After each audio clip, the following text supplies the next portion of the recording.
नमस्कार दर्शकों, जयपुर डायलॉग पे आपका भव्य स्वागत है और मैं विभूति झा बोल रहा हूँ।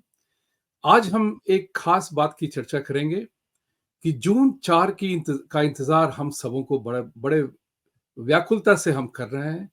एक आशा और उम्मीद है कि मोदी जी फिर सत्ते में आएँगे, लेकिन बहुत सी चीज़ें हो रही हैं। कहते हैं इलेक्शन में 7 दिन बहुत होते हैं।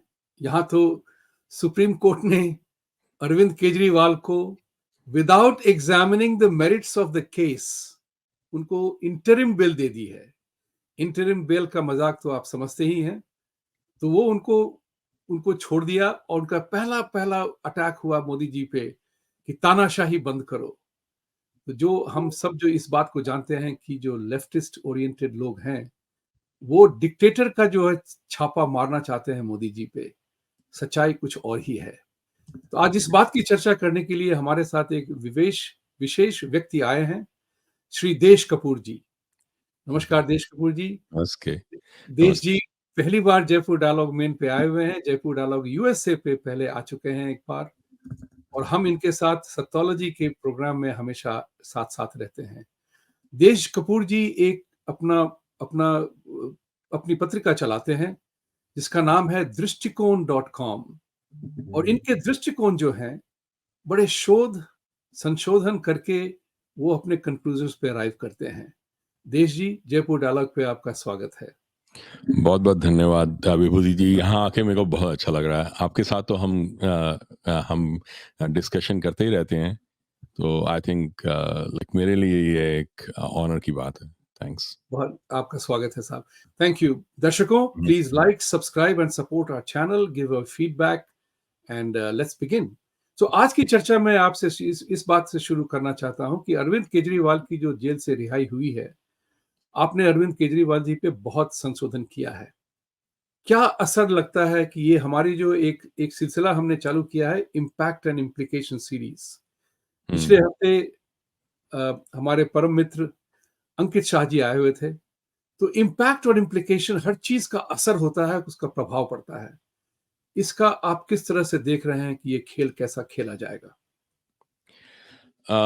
मेरी नज़र में जो अरविंद केजरीवाल जो हैं और उनकी जो एंटायर पार्टी जो है, वो एक भारत के जो फॉल्ट लाइन्स हैं, उनको उजागर करने में और उनको यूज़ करने के लिए बनी थी।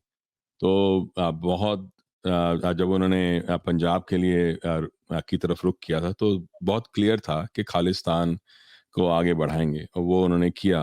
दिल्ली में उन्होंने वो दिल्ली राइट्स भी कराए, उनके सब उसमें सम्मिलित थे।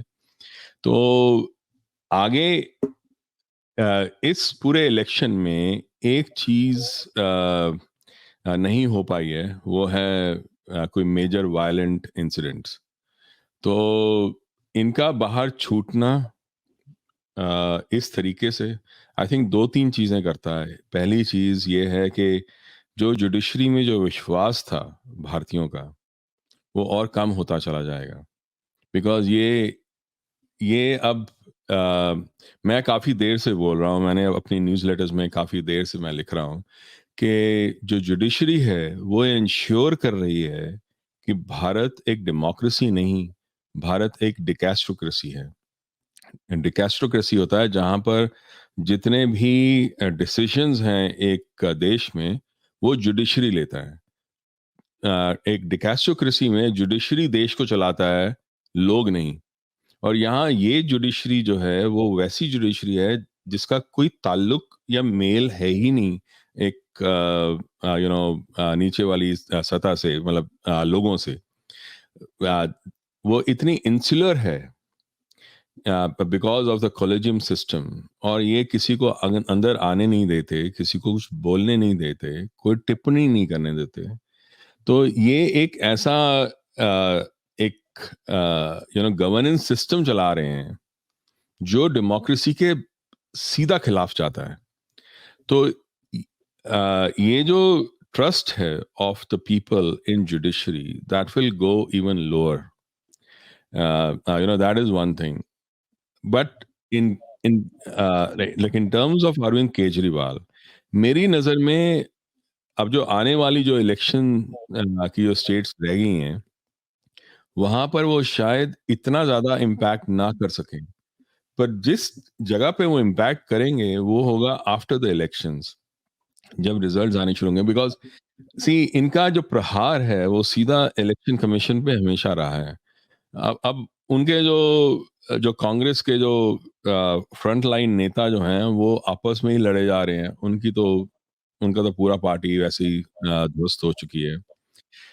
आपकी आप पार्टी जो है उससे भी ऑलमोस्ट सारे नेता या तो अंदर हैं या बाहर हैं।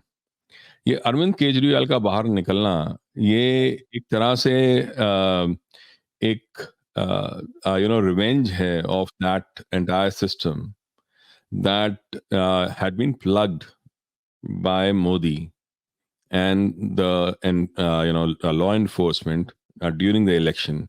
Because हो क्या रहा है कि uh, जो उनका विरोधाभास है, जो ऑपोजिशन का अंदर, उनके अंदर ही जो विरोधाभास है, उसकी वजह से वो खुद टूटते चले जा रहे हैं और आगे भी टूटते चले जाएंगे। बट ये टूटना उनका इतना ज्यादा प्रोनाउंस हो चुका है इस इलेक्शन में कि अब उनके पास कुछ रहा ही नहीं है।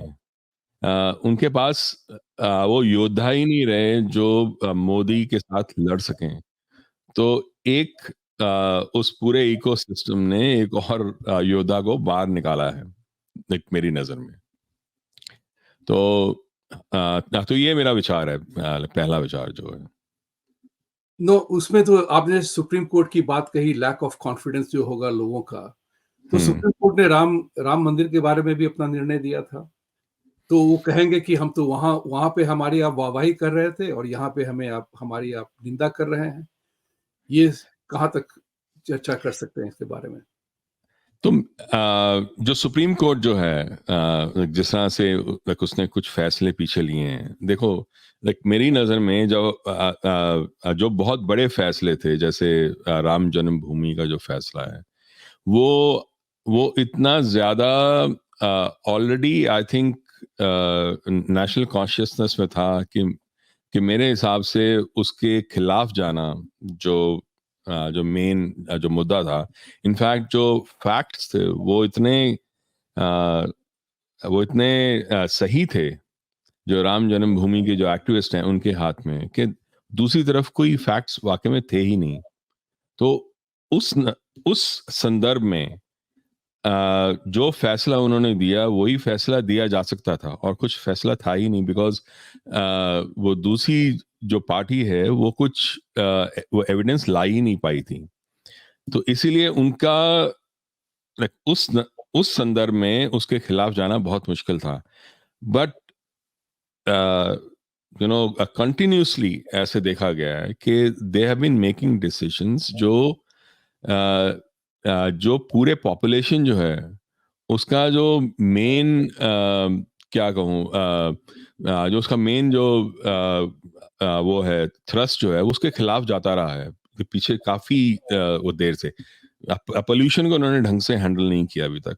हालांकि पोल्यूशन के बारे में दिवाली के संदर्भ में उन्होंने बार बार बैन लगाया है, जिसको वायलेट किया गया है by the entire population.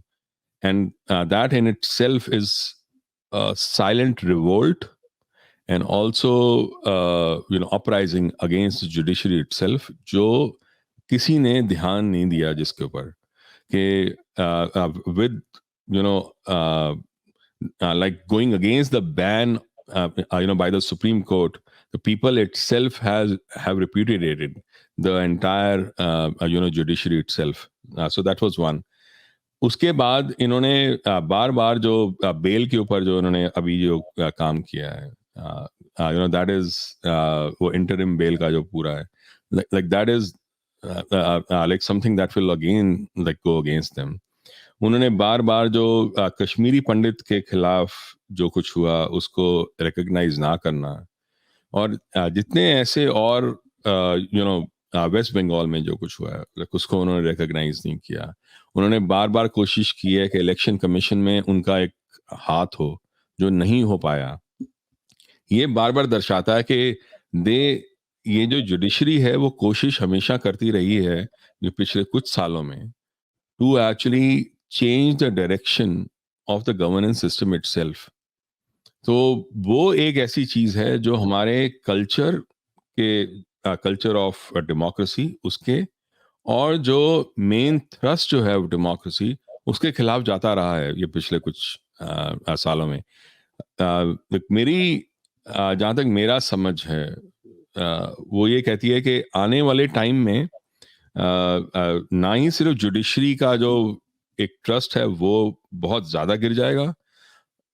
There will be voices already, president, law minister, prime minister, इनकी वॉइसेस तो आई हैं, but I think now it is time for the larger population, activists, to actually come out and start talking about judiciary itself. तो वो आनी शुरू हो जाएंगी आगे, like अगले 3-4 सालों में। तो वो तो there will be a like major movement against that. Okay, एक लेकिन मुझे सबसे बड़ा जो खेद हुआ है कि इस बात का है कि जिस तरह से जस्टिस ने कहा है कि ये मेरिट्स ऑफ द केस हम नहीं देख रहे हैं, उसका मूल्यांकन जो कर रहे हैं मेरिट्स ऑफ द केस में नहीं गए हैं। उन्होंने कहा कि क्या फर्क पड़ता है अगर 21 दिन के लिए बाहर निकल गया तो कैंपेन करने के लिए। ये बड़ा गंदा सा, बड़ा वीक सा एक प्रभाव पड़ेगा किसका, क्योंकि हर बंदा जो जेल में है क्रिमिनल केसेस में, वो सब कहेगा कि मुझे भी फुर्सत दो जाने के लिए बाहर। तो आप अरविंद केजरीवाल को तो बरी कर देते हैं, बहुत सारे ऐसे लोग भी हैं जो कि जेल में पड़े हुए हैं, वो भी टेररिस्ट भी पड़े हुए हैं, जो अक्यूज्ड हैं टेररिज्म के वो भी पड़े हुए हैं, तो उनको क्यों नहीं छूट दी जाए भाई। और उसमें मैं ये देख रहा हूँ कि जो बंदा आसाम में पड़ा हुआ है जेल में, I forget his name right now, वो कहेगा कि अगर उसको न दी तो कहेंगे कि वो सिख वाला और एंटी सिख वाला हो जाएगा, एक माहौल क्रिएट हो जाएगा। तो ये बड़ा ही बहुत ही दुखद बात है ये। और मेरा ऐसा लगता है कि जो पीआईएल का जो एक सिलसिला चला था उसके कारण सुप्रीम कोर्ट को ज्यादा पावर मिल गई to interfere in administrative matters. प्रशासनिक मामलों में वो आने, उनके कदम पड़ने लगे। हर चीज के लिए लोग पीआईएल फाइल करते थे और उसकी वजह से एडमिनिस्ट्रेशन वीक हो गई, एग्जीक्यूटिव वीक हो गई, लेजिस्लेचर वीक हो गई, सुप्रीम कोर्ट भगवान बन के बैठ गए। वही उनका निर्णय है, जो ना इलेक्टेड है, कॉलेजियम सिस्टम के हैं, वो कानून चलाने लगे। तो हाउ डू यू फाइंड, आप क्या समझते हैं कि ये जो इंटरनेशनल रिंग है जो भारत को डिस्टेबलाइज करना चाहता है, क्या उनका असर पड़ा है इस पे? हाँ बिल्कुल पड़ा है एक्चुअली। मैं अगर इसको पहले से अब तक लेकर आऊं जी। तो नेहरू के टाइम में ऐसा होता था कि जितने लोग जो आरएसएस से कहीं से भी लिंक्ड होते थे, किसी भी फंक्शन में भी अगर अटेंड किया होता था, तो वो जजेस हाई कोर्ट में और सुप्रीम कोर्ट में नहीं बन सकते थे। But it is also a fact that card carrying communist जजेस बनते रहे हैं और इंडियन कॉन्स्टिट्यूशन लॉ के एक्सपर्ट्स भी, सो कॉल्ड एक्सपर्ट्स भी बने रहे हैं। उन्होंने बहुत मेजर चेंजेस लेके आए हैं कॉन्स्टिट्यूशन में, जो कम्युनिस्ट पार्टी के कार्ड कैरिंग मेंबर्स थे। तो अगर हम उस नजर से देखें तो देयर वाज ऑलवेज, और ये जो आरएसएस को कम्युनल बनाना या आरएसएस के खिलाफ काम करना, ये सिर्फ नेहरू के टाइम से नहीं था, ये एक्चुअली उनसे पहले ब्रिटिश टाइम से शुरू हुआ था। तब से लेके अगर देखें तो पूरा जो स्ट्रक्चर है ऑफ द एंटायर जुडिशरी वो रिग था।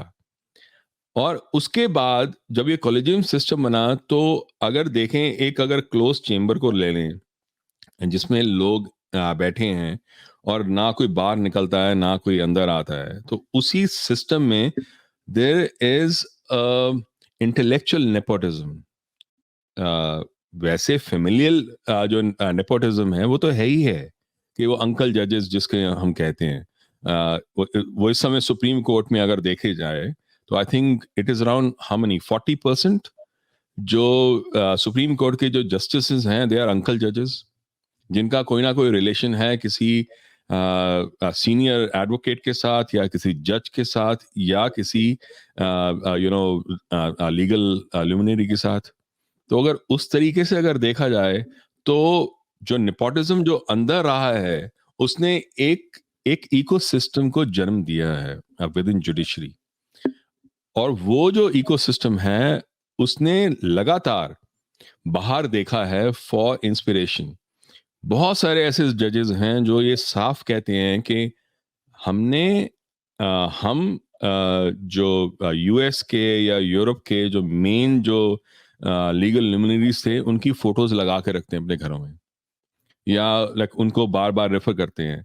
जो वो अभी के जो चीफ जस्टिस हैं वो तो ऑलमोस्ट वैसे ही जो वोक जो प्रिंसिपल्स हैं उसको यहाँ पोर्ट कर रहे हैं सीधा, राइट। अभी उन्होंने आई थिंक एक वो जजमेंट थी जिसमें वो बात कर रहे थे, तो उन्होंने पर्सन्स लिखा था, not like woman, Pregnant persons, that's right. Pregnant persons, Right. Exactly. So the thing is कि ये जो एक कल्चरल डिस्कनेक्ट है, जैसे फॉर एग्जांपल लाइक मैंने इसके बारे में वो एनालाइज किया था, इसलिए मैं लाइक बात कर सकता हूँ। सबरीमाला का जो केस था, जो उसकी जजमेंट थी, अगर आप वो पढ़ें तो आप हैरान रह जाएंगे कि कितने या तो नाइव हैं या इनोसेंट हैं या पूरे इग्नोरेंट हैं जिन्होंने वो पूरी जजमेंट लिखी। उन्होंने लिखा कि all the religions are equal and all the religions say the same thing. That is not true. ये अगर कोई पॉलिटिशियन बोले तो मैं समझ सकता हूँ। एक वो इंसान जिसका पूरा पूरा काम एविडेंस पे बेस्ड है, वो अगर ये बोले तो ये बात समझ में नहीं आती। बिकॉज मैं ये नहीं कह रहा कि ये सही है या गलत है, but it is a fact that within Christianity Jesus is suppose to be the only saviour, but on the other hand in Islam, Jesus is supposed to be one of the prophets, and anyone who's saying that he is son of God is actually committing blasphemy. So अगर मैं on face value अगर मैं उन जजेस की अगर बातें लूं तो वो फैक्चुअली गलत है। मैं ये नहीं कह वो अगर वो अगर ये एक डिबेट में अगर ये बोलते और ऐसे ही पॉलिटिकल रिटोरिकल स्टेटमेंट्स बोलते तो एक बात थी। ये आप जजमेंट लिख रहे हो, तो उनका जो व्यू पॉइंट्स हैं, उनके जो जजमेंट्स हैं, वो एविडेंस बेस्ड तो है ही नहीं होते, राइट।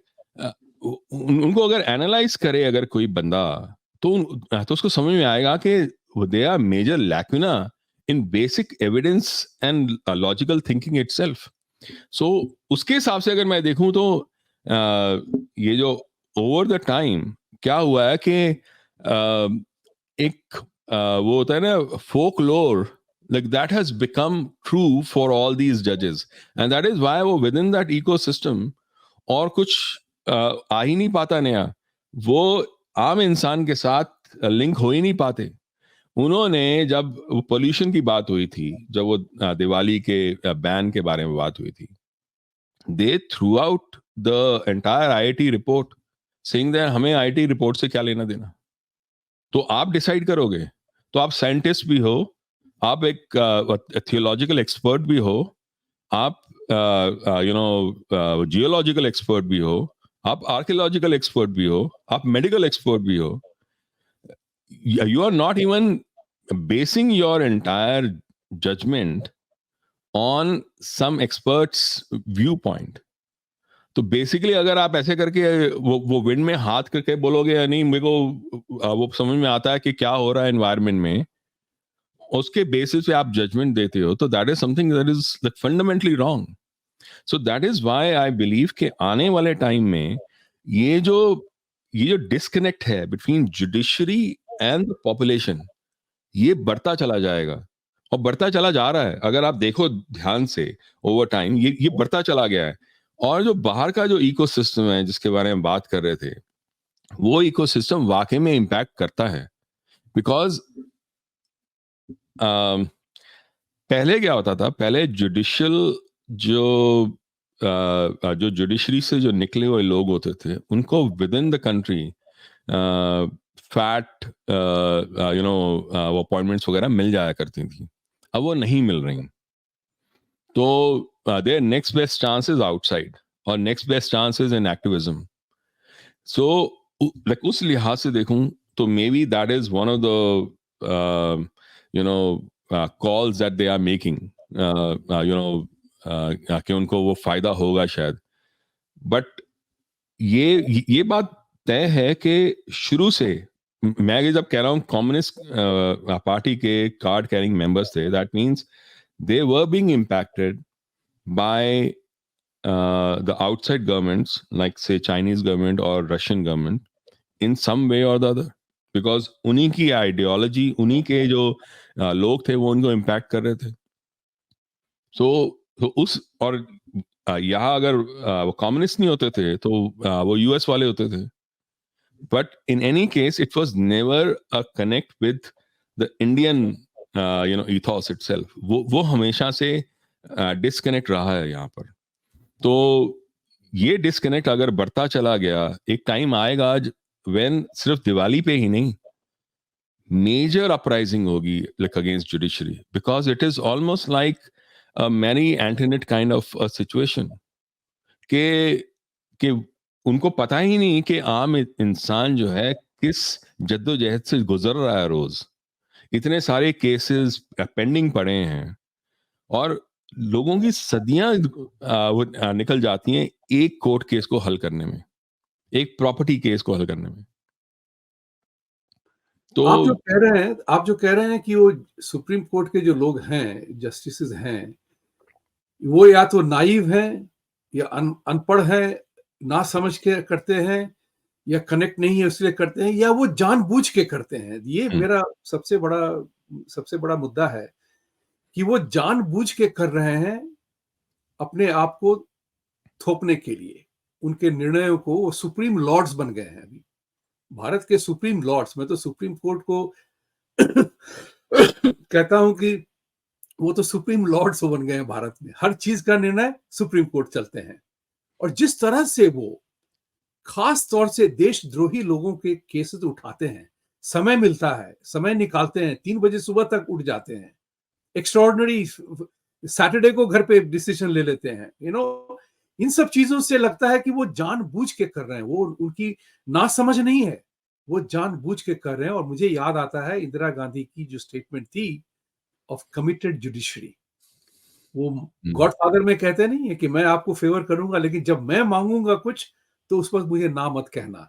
ये वही वक्त निकाल के अपना अपना डिसीजन लाते हैं. इस पे एक और चर्चा करूंगा कि अब तो अरविंद केजरीवाल मोदी जी पे धावे के साथ धावा करेंगे, मोदी जी पे ही प्रहार करेंगे. उनको तो अंदरूनी बात की कोई चर्चा है ही नहीं. जैसे आपने कहा था कि वो तो इस तरह से टूटे हुए हैं, तो मोदी पे प्रहार करेंगे तानाशाही का. आप और हम जानते हैं विदेशों में रहते हुए कि ये डिक्टेटोरियल जो है मोदी पे काफी दिनों से चल रहा है, उसका नैरेटिव.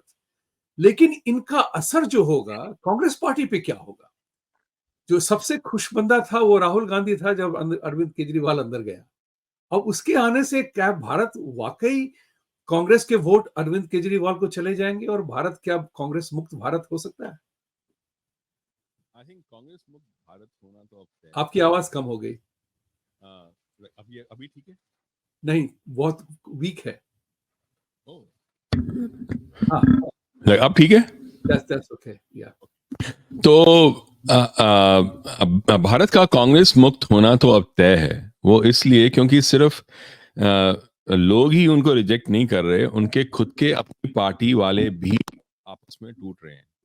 तो वो तो होना तय है. बट इससे क्या होगा, इस अरविंद केजरीवाल के बाहर निकलने से लोग, ये जो ऑपोजिशन है जो पहले से बहुत टूटी हुई थी, जो पहले से बहुत डिवाइडेड थी, वो और ज्यादा डिवाइड हो जाएगी.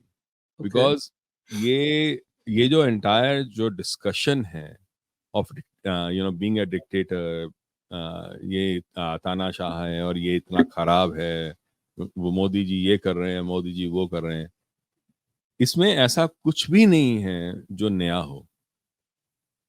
मतलब ये पूरा नैरेटिव जो है, ये जो बाहर से जो चलाया जा रहा है, unfortunately for them and fortunately for India, they do not realise के जो नैरेटिव का जो टेम्पलेट है जो वो यूज करते हैं, वो यूज करते हैं जो वेस्ट में होता है. उस वेस्ट के टेम्पलेट को वो इंडिया पे थोपना चाहते हैं. इंडियन गवर्नमेंट, वो इंडियन जो पॉपुलेशन है, जो इंडियंस हैं, वो उस टेम्पलेट से कहीं कोसों दूर है. उनको साफ समझ में आता है. एक तरह ये मैं देख रहा था, डॉक्टर अंबेडकर की भी एक स्टेटमेंट थी जिसमें उन्होंने बोला था कि जो डेमोक्रेसी है, मतलब उन्होंने कहा था कि Indian population is not ready or for democracy, like for democracy itself. It is going to be a top-down imposition of democracy on India, and it is inherently undemocratic. उन्होंने ऐसे भी बोला था उस स्टेटमेंट में। तो अगर मैं ऐसा लेकर चलूं तो हमारे जिन्होंने हमारा कॉन्स्टिट्यूशन बनाया वहां तब से लेके आज तक हमारी जुडिशरी ये मानने ही कोई तैयार नहीं है कि आम आदमी, भारत का आम आदमी, वो उसके अंदर डेमोक्रेटिक वैल्यूज भी हो सकती हैं। ये फंडामेंटली पूरे डेमोक्रेसी के नियम के ही खिलाफ है कि आप ये मानने से इनकार कर दो कि जिसको आपने वोट का अधिकार दिया है वो वोट देने के भी लायक नहीं है।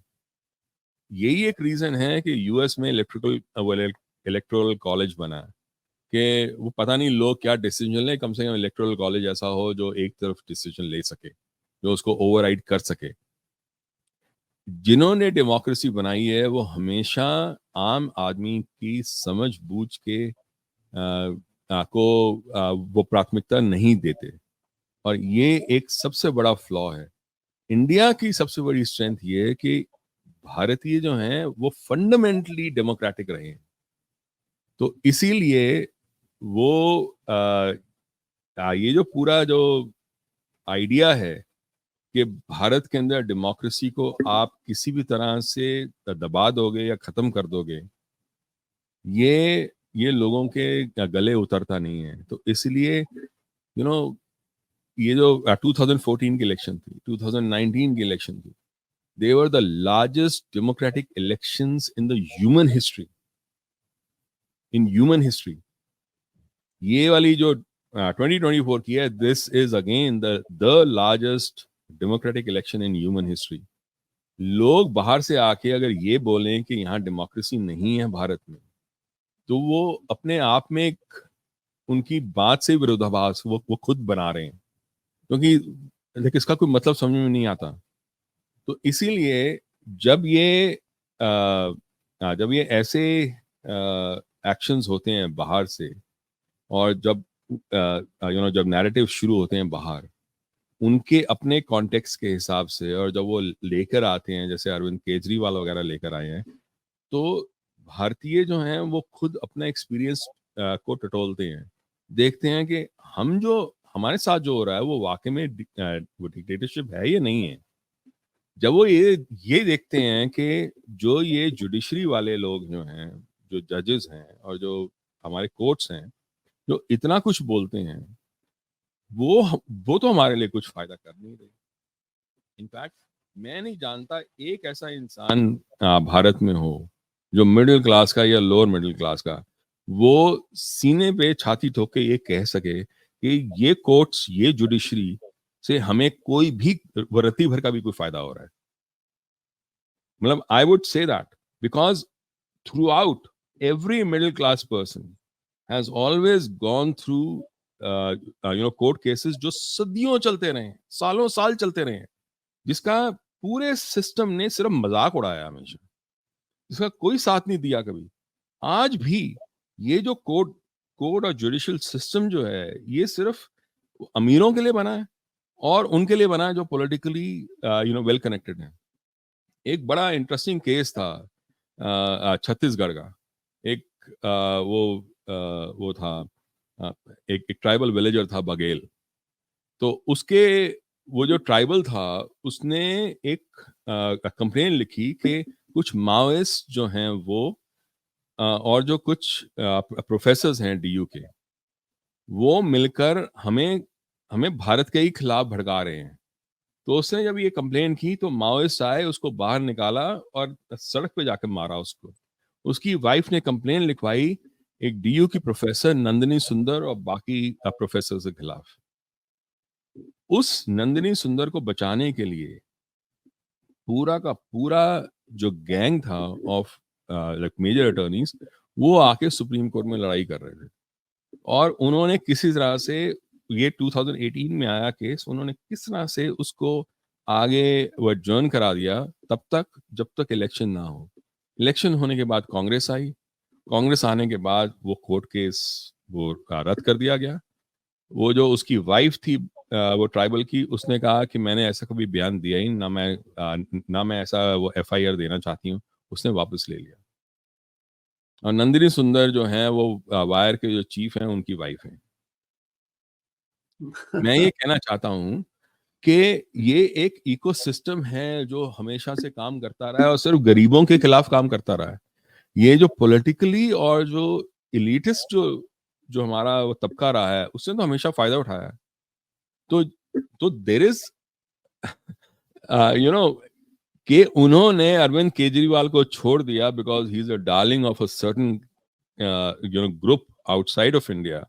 ये मेरे को इतनी हैरानी की बात नहीं लगी इन द ओवरऑल कॉन्टेक्स्ट। हाँ, जिस तरीके से उसको छोड़ा वो एक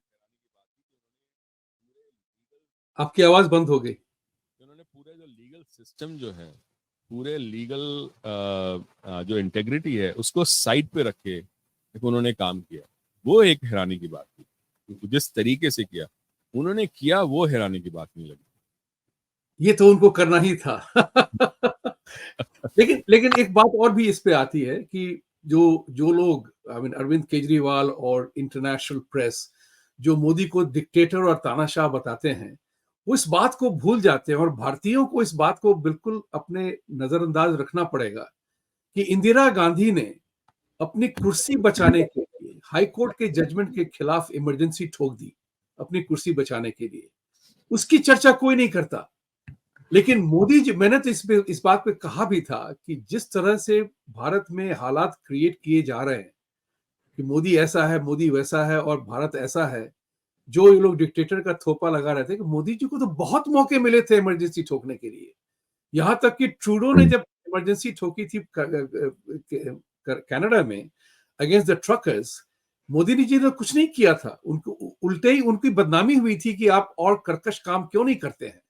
करेक्ट। तो बिल्कुल। वो तो बात निश्चित है। सुप्रीम कोर्ट ने अपनी बेइज्जती करवाई है, अपने क्रेडिबिलिटी को हर्ट किया है, ये लोगों के नजर में आ गया है। लेकिन उन्होंने ये गलती से नहीं किया, ये जानबूझ के किया है उन्होंने। तो एक बात मैं आपसे जानना चाहूंगा और आपको जो भी कहना हो प्लीज डू कहें कि इसका राहुल गांधी की पार्टी पे क्या असर होगा अरविंद केजरीवाल का। वो बड़ा इंपॉर्टेंट सा मुद्दा है क्योंकि अपोजिशन से कोई प्राइम मिनिस्ट्रियल कैंडिडेट जो है मोदी के सामने टिकता नहीं है। अगर अमेरिकन सिस्टम होता और मोदी वर्सेस अपोजिशन में अगर डिबेट हो जाए तो हाथ कंगन को आरसी क्या सब दिख जाएगा सामने। लेकिन अब पार्लियामेंट्री सिस्टम है तो उसको कैसे मोदी जी हैंडल करें। एक केएल सहगल का गाना है जिसमें एक लाइन आती है कि बिस्मिल को बिस्मिल और बना। तो जो पहले ही आधा मरा हुआ है उसको और मारने की बात हो रही है। तो तो ये जो है राहुल गांधी पे जो असर है वो ये पड़ेगा कि जो ऑलरेडी वो वो पूरी तरह से वो बर्बाद हो चुका है। उनका पूरा कैंपेन, उनकी पूरी पार्टी ऑलमोस्ट बर्बादी के कगार पे आके खड़ी हुई है। वो और ज्यादा वो बर्बाद हो जाएगी। जहां तक आप पार्टी का सवाल है, ये एक लास्ट डिच एफर्ट है। और ये लास्ट डिच एफर्ट है to save whatever is left. And ये रीजन जो मैं कह रहा हूँ वो ये है कि संजय सिंह को बाहर निकालना एक मेरी नजर में was an action that was going to destroy the AAP party. I think वो जो उनका बाहर निकलना था वो उनको ये लगा होगा शायद कि ये बच जाएगा ये आप पार्टी, पर वो बचे ही नहीं। वो बल्कि वो पूरे जो उनकी जो बाकी के जो फंक्शनरीज थे उनको टेक ओवर करने वाली बात हो रही थी। But with Arvind Kejriwal coming out he may try to save his party. I think that is all that he can do in terms of इसका असर जो राहुल गांधी पे पड़ेगा वो ये होगा कि एक और वॉइस खड़ी हो जाएगी। पर दोनों वॉइसेस जो हैं उनका जो बेसिक थ्रस्ट और नैरेटिव है वो इतना डिस्क्रेडिट हो चुका है कि कि मेरे को ये समझ में नहीं आता कि इससे किसी को भी क्या फायदा या क्या नुकसान हो पाएगा। जो भी होगा, जो फायदा नुकसान या जो कुछ भी उन्होंने करना है, वो कोवर्टली होगा, वो पीछे होगा, पर्दे के पीछे। पर्दे के आगे जो काम होगा, जो बातें होंगी, वो इतना वो कर नहीं पाएंगे। पर्दे के पीछे वो और बहुत सारी ऐसी चीजें हैं, बड़े सारे ऐसे लोग हैं, ऐसी ताकतें हैं जिनके साथ वो काम करने की कोशिश करेंगे और जिनको साथ मिलाने की कोशिश करेंगे for the the larger ecosystem जो है। शायद उसको स्ट्रेंथन करने के लिए वो कुछ काम करें और कुछ एफर्ट मार सकें, स्पेशली दिल्ली के अंदर। बट आउटसाइड ऑफ दैट मुझे नहीं लगता कि इससे इतना बड़ा कोई इम्पैक्ट पड़ेगा। राहुल गांधी का तो जैसे मैं कह रहा हूँ कि वो पहले ही आधे मरे हुए हैं, मतलब पॉलिटिकली। तो जो पहले ही वो अधमरा हो पॉलिटिकली, उसको और क्या क्या कोई और मारेगा। बाय जब तक ये इलेक्शन खत्म होगी, जिस तरीके से कांग्रेस पार्टी चल रही है, मेरे जहां तक मैं समझ रहा हूं, कांग्रेस पार्टी का अस्तित्व बचेगा ही नहीं खुद ब खुद। एक और बात पूछनी थी, जो कि सारी पब्लिक जानती है कि अरविंद केजरीवाल ने ईडी के 9 समन्स को पालन नहीं किया। सुप्रीम कोर्ट ने उसको बिल्कुल बिल्कुल कारपेट के अंदर ठोक दिया। यहां तक कि पन्नून ने स्टेटमेंट दिया यूएसए से कि उसने 35 करोड़ या $35 मिलियन दिए थे उसने आपको, खालिस्तान को जीवित रखने के लिए भारत में। क्या भारत के लोग, वोटर्स, इस बात को भूल जाएंगे? मुझे तो नहीं लगता, क्योंकि लोगों के ये बात तो समझ में आ गई है। अरविंद केजरीवाल एक टाइम पे फिर भी कुछ ना कुछ वो रखते थे, कुछ उनकी क्रेडिबिलिटी होती थी एक जमाने में। थोड़ा बहुत उनका नैरेटिव, उनके एक्शंस वो ऐसे कर लेते थे कि कुछ लोग उनमें फिर भी थोड़ा बहुत विश्वास कर लेते थे। पर अब जो है सिर्फ एक ऐसा तबका है जो रैपिडली एंटी मोदी है।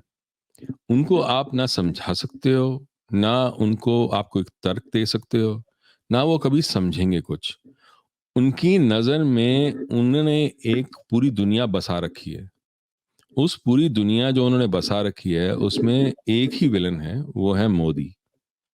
शायद वो लोग हैं जो पहले से जिनको फ़ायदा मिलता था, या वो लोग हैं जो जिन्होंने एक नैरेटिव बना रखा है भारत के बारे में, जो एक सेकुलरिज्म के बारे में, जिससे वो हटना नहीं चाहते। वो सब कुछ देखते हुए भी अनदेखा करना चाहते हैं। वो लोग जो वायर और ऐसे जो टैबलॉइड्स हैं, उन टैबलॉइड से इम्पैक्ट होते हैं, उनकी राइटिंग से इम्पैक्ट होते हैं, उनके मीडिया से इम्पैक्ट होते हैं, और वो खुद के दिमाग से सोचने की उनकी क्षमता अब ऑलमोस्ट खत्म हो चुकी है। तो वो जो एक वर्ग है, उसको तो आप कुछ समझा नहीं पाओगे। वो लोग हैं जो खुश होंगे, जिनको ऐसा लगेगा कि हमें एक नई एनर्जी वापस आई है, हम दोबारा विंडिकेट हो चुके हैं। पर आउटसाइड ऑफ दैट, वो जो एक जो छोटा वर्ग है, उसके बाहर आई डोंट थिंक के लोगों को ऐसा लगेगा कि जस्ट बिकॉज ये छूट गए हैं, और जिस तरीके से छूटे हैं उससे तो और भी ज्यादा खराब हो गया है काम। बिकॉज ये छूटने के बाद ऐसा तो नहीं होगा कि लोग ये समझने लग जाएंगे वो अब ये दूध के धुले हो गए, बिकॉज दूध के धुले तो नहीं। राइट। तो ये एक शुद्धिकरण तो नहीं हुआ वो अरविंद केजरीवाल का। ये और ज्यादा लथपथ हो गए हैं उसी कीचड़ से, जिस कीचड़ से वो की वजह से वो अंदर गए थे। और एक और बात मैं कहना चाहता हूँ अबाउट जुडिशरी एंड जो इनका वो how they have been compromise. वो हेबियस कॉर्पस का जो केस था, जिसकी वजह से इमरजेंसी वो एस्टैब्लिश हुई थी, उसमें आई थिंक जितने भी जजेस थे, उसमें एक जज ऐसे थे, जस्टिस खन्ना, जिन्होंने उसको अपोज किया था। सिर्फ वो ही एक ऐसे जज थे जो कभी सुप्रीम कोर्ट के चीफ जस्टिस नहीं बन पाए। बाकी जितने जजेस थे, इट वाज आई थिंक 7-1 और 8-1 काइंड ऑफ वो डिसीजन। जितने बाकी जस्टिस थे, वो सारे के सारे चीफ जस्टिस बने थे।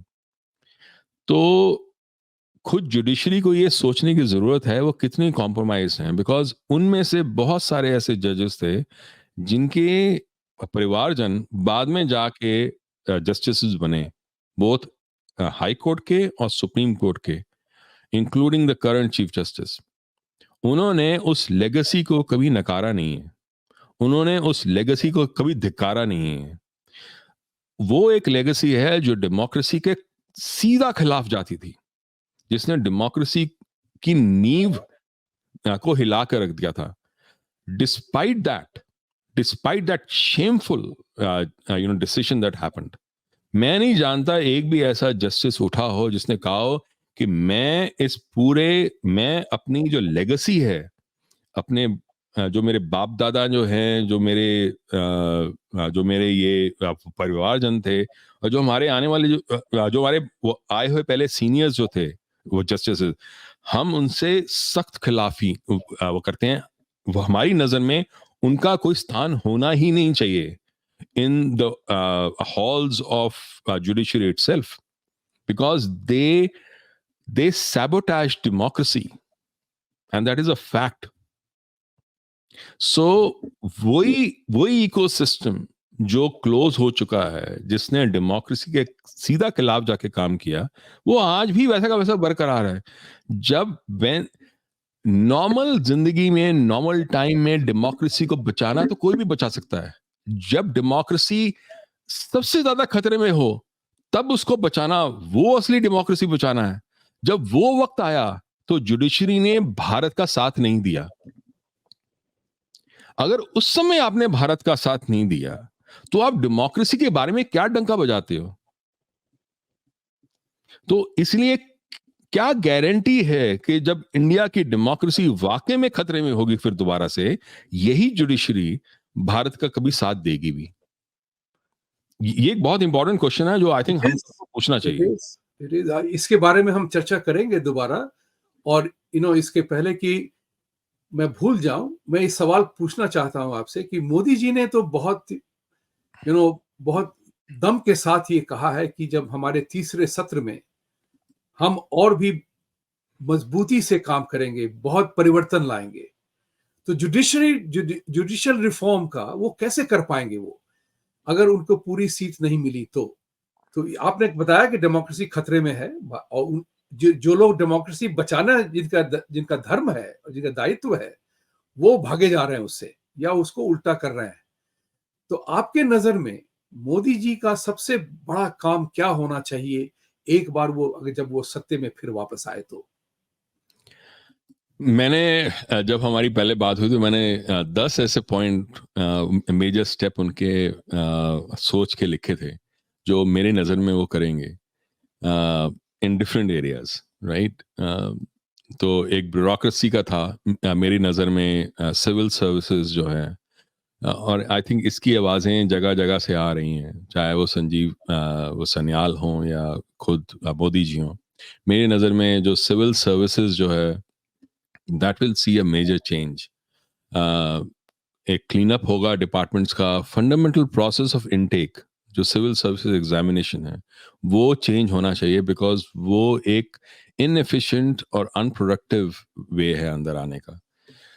देल बी, और ये एक और वो नेक्स्ट जो पॉइंट, लाइक वो I think that will be part of the entire law enforcement, which is change in the police force itself. बहुत सारे लोगों को शायद नहीं याद होगा, but the Indian penal code, the CPC and the Indian evidence act जो 1800s के बने हुए थे, वो अब चेंज हो गए हैं। भारतीय न्याय संहिता, भारतीय नागरिक सुरक्षा संहिता और भारतीय साक्ष्य अधिनियम बने हैं। So they have been replaced. So modernization of police force, modernization of laws for enforcement, they are going to be the major thrust going forward in the next 4 years, मेरी नजर में. So that will be another thing. The third thing, जो वो judicial work में आप जो बात कर रहे हो, मैं चाहता तो हूँ कि कॉलेजियम सिस्टम के ऊपर को रिप्लेस किया जाए। अगर तो सही नंबर आए उनके पास हुए, बोथ लोकसभा राज्यसभा, तो शायद ये चेंज ला पाए और लाना चाहिए। ये कॉलेजियम सिस्टम को अब जाना चाहिए। ये जुडिशरी जो है, ये जो पूरा जुडिशियल सिस्टम जो है, वो एक अपने आप में वो एक तरह का वो पूरी तरह से खराब हो चुका है। वो सड़ रहा है अब, और उसको चेंज होना चाहिए। बिकॉज उसकी प्राथमिकताएं, उसका एफर्ट, उसकी एफिशिएंसी, उसकी प्रोडक्टिविटी और उसकी बेसिक इंटेग्रिटी, वो सारी की सारी ऑलमोस्ट खत्म हो चुकी हैं। तो इसीलिए अगर हम ये देखें तो setting up like other courts, other ways of resolving matters, at least जो simple जो चीज़ें हैं उनको वहाँ से बाहर निकालो, ताकि जो लोगों को जस्टिस मिलना है वो तो कम से कम मिले।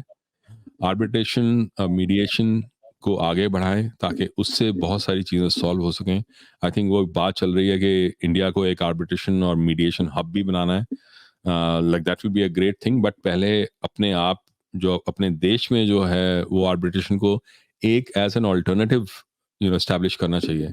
Intellectual property, IP and patent and trademark, I think इनके लिए और सशक्त कानून और सिस्टम्स बनाने चाहिए। आई थिंक वो एक बनने की कोशिश में है। और जो एक और चीज़ है जो जिसकी वजह से बहुत सारे केसेस हमारे यहाँ वो पनपते हैं, वो है लैंड रिफॉर्म्स। हमारे जो लैंड का जो यूज़ है, जो टेनेंसी है, जो टेनेंट्स के जो राइट्स हैं या जो लैंड ओनर्स के राइट्स हैं, वो प्रॉपर्टी राइट्स जो हैं, वो एक मेजर इरिटेंट है for the development of India and for justice to the Indians. होता क्या है, एक हर्नांडो डिसोटो थे, एक इकोनॉमिस्ट थे पेरू के। तो उन्होंने एक किताब लिखी थी, द मिस्ट्री ऑफ कैपिटल। उन्होंने बड़ी अच्छी चीज बोली। उन्होंने कहा कि developing countries versus developed countries में एक मेजर फंडामेंटल फर्क होता है। वो होता है कि जो डेवलप्ड कंट्रीज हैं उसमें एक इंडिविजुअल एसेट्स की ओनरशिप बड़ी क्लियरली डिफाइंड होती है। Just that definition of ownership of individual assets is fundamental to development of a country. How? Because once every bit of asset जो है उसकी अगर आप ओनरशिप को एस्टैब्लिश कर लो तो आप उसके ऊपर फाइनेंशियल एसेट्स बना सकते हो, like derivatives, like investment, वो initiatives जो वो कर सकते हो आप, इंस्ट्रूमेंट्स जो बना सकते हो। That is not happening unless and until like you can establish ownership rights on assets. अगर आपके पास ओनरशिप क्लियरली एस्टैब्लिश नहीं है तो आप किसी को टेनेंट को रखोगे नहीं। आप टेनेंट को नहीं रखोगे, दैट मीन्स के आपके एक सिटी के अंदर, मुंबई जैसी सिटी में बहुत सारी ऐसी प्रॉपर्टीज होंगी जो खाली रहेंगी, पर लोग हैं जिनको घर चाहिए, उनको घर नहीं मिल रहे। तो ये एक जो डाइकोटमी जो है between the needs and the current situation जो है, उसके बीच में एक डाइकोटमी है जिसको रिजॉल्व करना पड़ेगा। उसके लिए लैंड रिफॉर्म्स और जो लैंड लीजिंग रिफॉर्म्स हैं वो लाने बहुत जरूरी हैं। तो वो एक होगा, दैट विल इम्पैक्ट। तो इसलिए जब मैं इसके बारे में सोच रहा था, क्योंकि मेरे लिए मेरे को बहुत इंटरेस्ट है जुडिशरी के जो फंक्शनिंग है उसके बारे में। मैं चाहता तो हूं कि सीधा कॉलेजियम जो है उसको इम्पैक्ट किया जाए थ्रू द राइट लॉज। उन्होंने कोशिश भी की जिसको पूरे कॉलेजियम ने स्ट्राइक डाउन कर दिया as undemocratic and illegal, which I think was very, very sad. So there would be another time and place to do that. But अभी I think धीरे धीरे क्या करना चाहिए कि जितने जो लोग इम्पैक्ट हो रहे हैं, common people, from the lack of integrity and lack of efficiency of judiciary itself, कम से कम उसको निकालना चाहिए। एक बार अगर वो चीजें रिलीव हो गई वो सिस्टम से, तो कम से कम लोगों को समझ में आएगा कि ये जो जुडिशरी है ये हमारे किस काम की है। तो उसको इवैल्यूएट भी करना पड़ेगा उनको कि आखिरकार इतना बड़ा हमने तामझाम रखा हुआ है। उनको जो जजेस हैं उनको हम 2 महीने की छुट्टियों पे भेज देते हैं वो आराम से 2 महीने की छुट्टियां बिता के आते हैं, जब कुछ काम भी नहीं करते वो। तो हमने और उनको सैलरी वगैरह सारा कुछ हम दे रहे हैं, तो हम किस लिए दे रहे हैं? कुछ तो फायदा तो होना चाहिए। ऐसा तो नहीं है कि आम आम आदमी जो है वो रोज इन्फ्लेशन से, जॉब के स्टेबिलिटी से वो इम्पैक्ट हो रहा है, पर एक ऐसा तबका है जिसको कोई फर्क नहीं पड़ता। तो तो मेरे हिसाब से आई थिंक ये जो एक वो है ना, piling away of the judicial needs of the people from the judiciary itself, I think like that will like bring out that change. So वो एक इम्पैक्ट है जो जुडिशरी के स्फीयर में हो सकता है, short of changing the whole collegium system itself. Then the other one, the other major change that I see happening is obviously, I think वो काफी लोग बात कर चुके हैं, uniform civil code, one nation one election.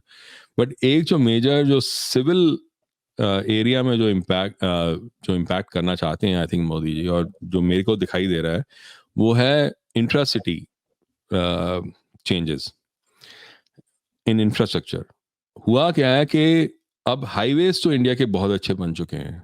मैं पिछली बार गया था, एक यूपी के गांव में मैं गया था, वहां भी मैंने देखा था कि हाईवेज जो हैं वो तो बहुत अच्छे बन चुके हैं, बट इंट्रा सिटी हालत बहुत खराब रहती है। उसके रोड्स खराब हैं, घर खराब हैं, ड्रेनेज नहीं है, वो सब चीजें हैं। उनको चेंज करना, और इसके बारे में काफी बात भी की गई है, सैटेलाइट टाउन्स बनाने हैं, ड्रेनेज चेंज करनी है, वो सब करना है। वो आई थिंक एक मेजर चेंज है जो होना चाहिए. So that will be a like major this thing. And second last thing I had in my mind was maybe a universal basic income scheme. इसके बारे में बात हो चुकी है थोड़ा बहुत। जब लेबर लॉज जब चेंज हुए थे, वो लाने थे चेंजेस 2020 में, वो पास हो चुके हैं वो दोनों हाउसेस पार्लियामेंट से। 29 वो लॉज थे जिनको सिर्फ 4 मेजर लेबर लॉज में उन्होंने किया है। उसके उसके हिसाब से अगर देखा जाए तो मिलियंस ऑफ वर्कर्स जो हैं उनको एक मिनिमम वेज देंगे, एंड प्लस एक सोशल सिक्योरिटी की भी गारंटी है।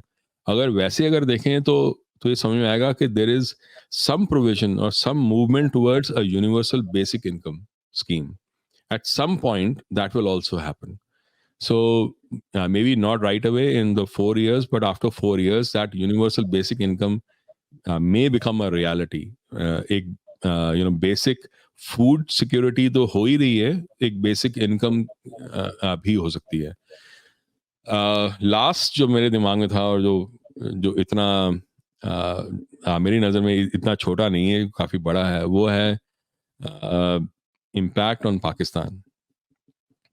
मैं आने वाले टाइम में जो वो हम कहते हैं ना पीओके का मेरी नज़र में जो पीओके का जो हटना है पाकिस्तान से और भारत से सम्मिलित होने का जो सवाल है, उसमें आई थिंक उनका इंटरनल चेंजेस ज़्यादा होंगे।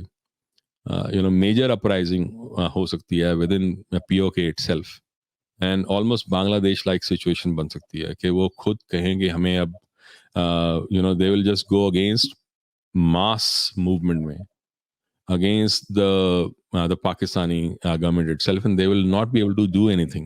वो कट जाएंगे, and आने वाले 5 से 10 सालों में जो मेरे को समझ में आता है वो ये है कि there will be a major uprising against the mullahs and the mullah system itself, and this may actually start उसके कुछ कुछ तो झलकियां हमें दिखाई दे रही हैं ईरान में और सऊदी अरेबिया में।